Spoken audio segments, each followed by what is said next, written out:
ఓం శ్రీ మహాగణాధిపతయే నమః. ఓం శ్రీ గురుభ్యో నమః. ఓం నమః శివాయ.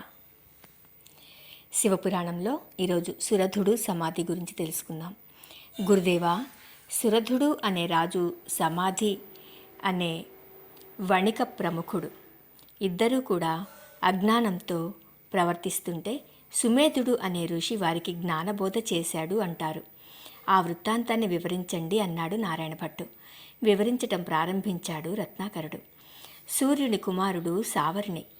ఇతడే సూర్య సావర్ణి, రెండవ మనువు. సార్వోవిష మన్వంతరంలో సావర్ణి సురధుడు అనే మహారాజుగా పుట్టి భూమండలాన్నంతటినీ పాలిస్తున్నాడు. ఇతడు వేదాంగ విదుడు, ధర్మశీలి. ఒకనాడు కోలలు అనే ఆటవికులు సురధుని రాజ్యం మీదకు దండెత్తి వచ్చారు. యుద్ధానికి వచ్చిన వారిని చూసి కూడా మంత్రులు, సేనలు ఏమీ లేదు సరికదా, వీరిలో కొంతమంది శత్రుసేనకు సాయం కూడా చేశారు. సురధుడు యుద్ధంలో ఓడిపోయాడు.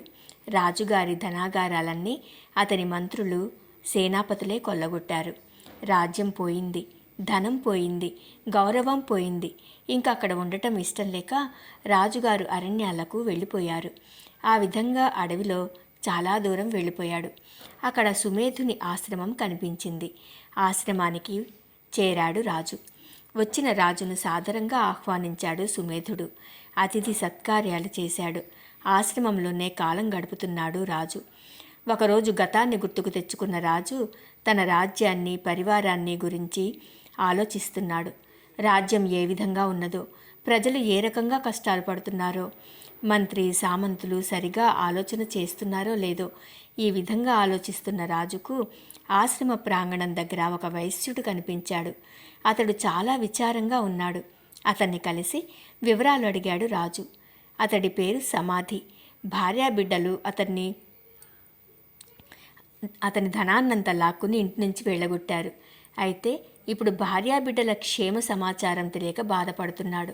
ఇప్పుడు సురధుడు, సమాధి ఇద్దరూ ఆశ్రమంలోకి వచ్చి సుమేధుని దగ్గర కూర్చున్నారు. సుమేధునితో రాజు అంటున్నాడు, బ్రాహ్మణోత్తమ, నా రాజ్యాన్ని అపహరించారు నా మంత్రులు, సేనానులు. నాకు రాజ్యంలో తావు లేకుండా చేశారు. అయినా నేను వారి గురించి ఆలోచిస్తున్నాను. అలాగే ఇతని ధనాన్ని అపహరించి భార్యాబిడ్డలు ఇతన్ని ఇంటి నుంచి వెళ్ళగొట్టారు. అయినా ఇతడు భార్యాబిడ్డల గురించే ఆలోచిస్తున్నాడు. దీనికి కారణం ఏమిటి? ఆ మాటలు విన్న సుమేధుడు, రాజా, అదేనయ్యా మాయ అంటే. ఆహార నిద్ర మైఘనాలు లోకంలోని అంతటికీ సమానంగానే ఉంటాయి. కానీ మానవుడికి విచక్షణా జ్ఞానం కూడా ఉంటుంది. మాయ ఆవరించటం చేత మానవుడు నేను, నాది అనే భ్రాంతిలో పడిపోతాడు. ఆ మాయ గనుక తొలగిపోయినట్లయితే మోహాన్ని జయించగలుగుతాడు. ఈ జగత్తులో పరమేశ్వరుడు తప్ప అందరూ మాయకు బద్ధులే. పూర్వకాలంలో మాయ తొలగటం చేతనే విష్ణుమూర్తి మధుకైటభ సంహారం చేశాడు అంటూ మధుకైటభుల వధ, మహిషాసుర వధ మొదలైన విషయాలు వివరించాడు. ఆ విషయాలను విన్న తరువాత సురధుడు, సమాధి కూడా పరమేశ్వరుణ్ణి ఆరాధించి మాయ నుండి విడివడి మోక్షము పొందారు అంటూ సురధుడు, సమాధిల వృత్తాంతాన్ని వివరించాడు రత్నాకరుడు. ఓం నమః శివాయ.